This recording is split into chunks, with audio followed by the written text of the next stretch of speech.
Good morning, Eagles fans out there. Listen, the old cliche, a win is a win, and I will take it. That was not the most beautiful win last night, but Belichick is a genius with play designs, scheming defenses, having all offseason and as much time as possible to work on trying to defend what we do best.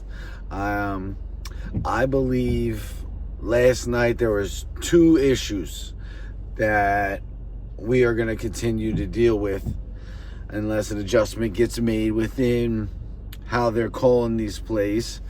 Brian Johnson, your relationship with Jalen Hurts is well known.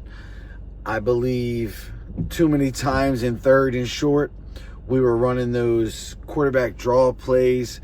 That was the play where Jalen took off around the side when we were trying to get a first down on 3rd and 2, and he got hit and the ball fumbled when we were trying to either run the clock out or get another first down.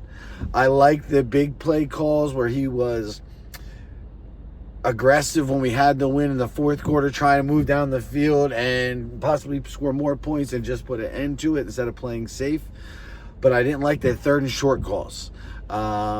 We heard about DeAndre Swift all offseason and how great he's going to be. He looked a little nervous, dropping passes. Maybe he didn't look ready for the moment. Kenny Gainwell's been here for a few years, knows the system. And even though he's a smaller back, he's pretty good at pass protection. It seems like he's got that first step after the ball's in his hand of reading a defender and not taking negative yards. I believe he's built a relationship with our play caller as well as Jalen and Nick Sirianni, and they trust Gainwell. Not seeing Swift, he got 2 carries maybe. That's concerning, but we'll see. Hopefully he develops a bigger role in our offense. A.J. Brown, that one big catch where he bobbled it. Yeah, he definitely bobbled it. It wasn't a catch. I don't know. I don't think our offense looked great. If we're not going to use Swift and develop something for him and what he does best with those zone reads and them outside runs, our run game is going to struggle. We didn't do the quarterback sneak at all, but we weren't on any 3rd and 1, 4th and 1s. They were 3rd and 2s, 4th and 2, long 2s. So I think that might be what was behind that decision. But if it's because you want to keep Jalen safe, him running an open field, getting cracked by a hybrid safety like Julius Peppers ain't keeping him safe either. So I think that's something we can go back to the drawing board. And as much as I hate to point out that Tony Romo was right, 3 separate times during that second half, Romo showed a play where Jalen rolls out and had his predetermined player or option and does not scan the field, or the pressure did not allow him to scan the field because Dallas Goedert was wide open 3 separate times. I'm wide open, not just got open. I'm talking he was lonely out there maybe talking to himself. He was so wide open.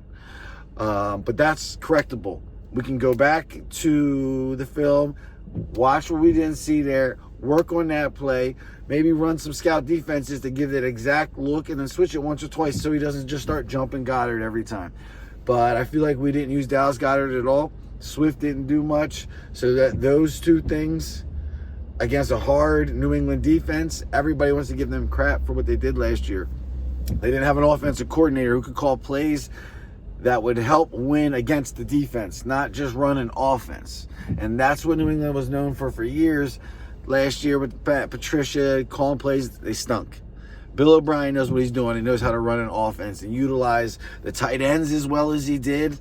Hunter Henry and Mike Gesicki, it's 2 tight ends on your team. That's a squad right there.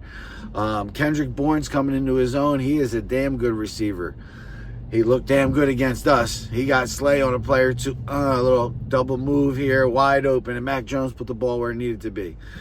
Mac Jones is an in-rhythm quarterback. So when he sits back there, pats the ball, can see and pulls that ball, he's fine. As we were getting hands in his face, getting to him, started to put a little more pressure. You can see he's not the most accurate, best decision maker. And sure as hell ain't a great athlete. Second issue is our defense. Our linebackers and the tackling. Where were you guys? What happened? And we're missing C.J. Gardner-Johnson. Period. Sidney Brown, big hits on special teams. Love to see that. On the other side, Josh Jobe, big hit on special teams. Love to see that. And let's give credit to Josh Jobe, former undrafted player out of Alabama, is one of our corners, making his spot on special teams. If he didn't give every effort he had to help push the receiver out of bounds on that last fourth down play, they would have been in scoring position right there and could have scored and won the game on us. So his last-ditch effort pushing him helped that receiver not be able to drag that second foot and complete that play.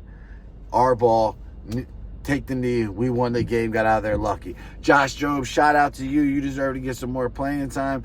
Hey, if these safeties can't cover, Reed Blankenship, you did a half-decent job yesterday, but our other side, Justin Evans, him winning the job over Terrell Edmonds.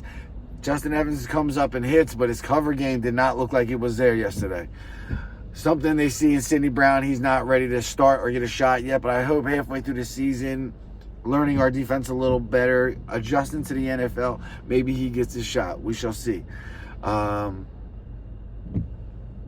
than that, I think these were just first game kinks. First game adjustments, knowing that our guys didn't really play much in the preseason. To go through this in a game against a team as the quality of New England, I think they're going to have a better record than they did last year. AFC is going to be tough, but that defense, that rookie they got, Keon White, coming after, he was on Jalen's butt all game because we're sitting there worried about Wise Jr. Then you got to worry about Barrymore out front. You got to worry. They got players. They got players. So our offensive line had to work yesterday. And glad to see that they came through. Mailata, you were struggling with a rookie last night. Now, this rookie may turn out to be another New England stud they picked out, but you were struggling with that man last night. So let's pull that together, Stoutland, get them in the film room, see what they were doing different, see where we were lacking. Usually it's just techniques you got to clean up. We're not punching with the right arm, or we're jumping too early and they're making moves inside, whatever that may be. I hope they clean it up because we got to play again on Thursday. So if we'd have lost this game last night, going with a sour taste and our offense not looking good and defense struggle and didn't get the W, now we got to turn around and play on Thursday. That don't look good to start the season. The fact that we got this win to build off, if we can learn from these mistakes, because you better believe Minnesota's coming after us on Thursday. Justin Jefferson's trying to get back because he got his ass kicked last time we played them. Slay had more catches in that game than he did. Yeah, you heard that right. So we're going to have to battle to win this game on Thursday, but they just played as well. So even's even. Let's go Birds.